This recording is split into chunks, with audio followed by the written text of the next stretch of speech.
क्या आपने कभी सोचा है, जिसे हम भगवान कहते हैं, क्या वो भी कभी मृत्यु के नियमों को तोड़ते हैं? क्या कोई ऐसी भी कथा है जहां स्वयं यमराज के विधान को पीछे छोड़ दिया गया हो? आज की कहानी एक ऐसी ही लीलामयी घटना पर आधारित है, जहां श्री कृष्ण सिर्फ एक राजा या प्रेमी नहीं, बल्कि स्वयं काल के अधिपति के रूप में सामने आते हैं।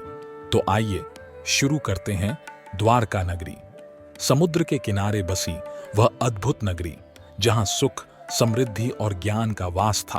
परंतु उस दिन राज दरबार में एक अलग ही माहौल था। एक ब्राह्मण, नाम था पुनर्वसु, अपनी गोद में अपने नवजात शिशु का निर्जीव शरीर लिए हुए आया। उसकी आंखों में आंसू थे और स्वर में असहनीय पीड़ा। हे द्वारकाधीश, ये मेरा नवम पुत्र है। जन्म लेते ही मृत्यु को प्राप्त हो गया। हर बार ऐसा ही हुआ। हर बार मैं आया, हर बार मेरी गोद सूनी रह गई। क्या आपकी नगरी में ब्राह्मण के बच्चों की रक्षा भी संभव नहीं? क्या मेरी पुकार व्यर्थ है? दरबार में सन्नाटा छा गया। सभी की दृष्टि कृष्ण की ओर गई। परंतु अर्जुन, जो उस समय द्वारका में अतिथि थे, वह उठे और बोले, हे ब्राह्मण, अगली बार यदि तुम्हारा बालक न बचा तो मैं शपथ लेता हूं, स्वयं अग्नि में प्रवेश कर जाऊंगा। समय बीत गया। 10वें पुत्र के जन्म का दिन आया। अर्जुन ने योग बल, दिव्यास्त्रों और सुरक्षा मंत्रों से पूरे महल को कवच में बांध दिया। सैनिकों को तैनात किया, हर कोना सुरक्षित कर दिया। लेकिन जैसे ही बालक ने जन्म लिया, वो अदृश्य हो गया। न कोई शोर, न कोई संकट, बस गायब। अर्जुन स्तब्ध रह गया। वह अपने वचन को निभाने के लिए तैयार हुआ और अग्नि में प्रवेश करने ही वाला था।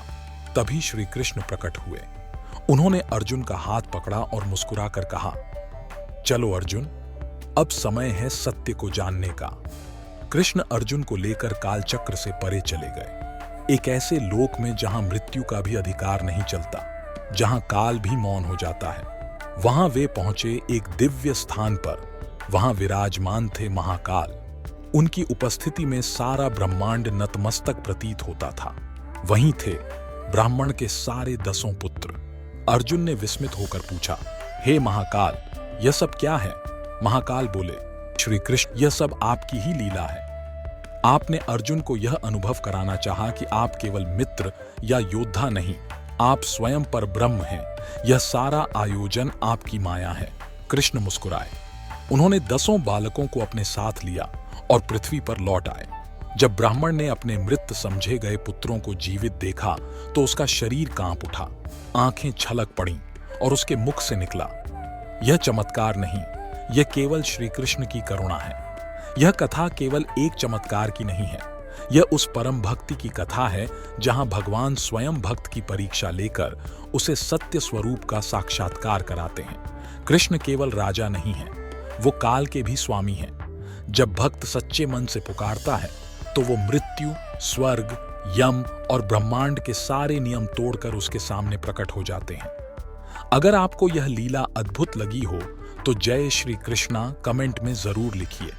इस वीडियो को लाइक करें और इस दिव्य ज्ञान को अपने प्रियजनों तक पहुंचाएं, क्योंकि श्री कृष्ण की कथाएं केवल सुनने के लिए नहीं, बल्कि जीवन में उतारने के लिए होती हैं।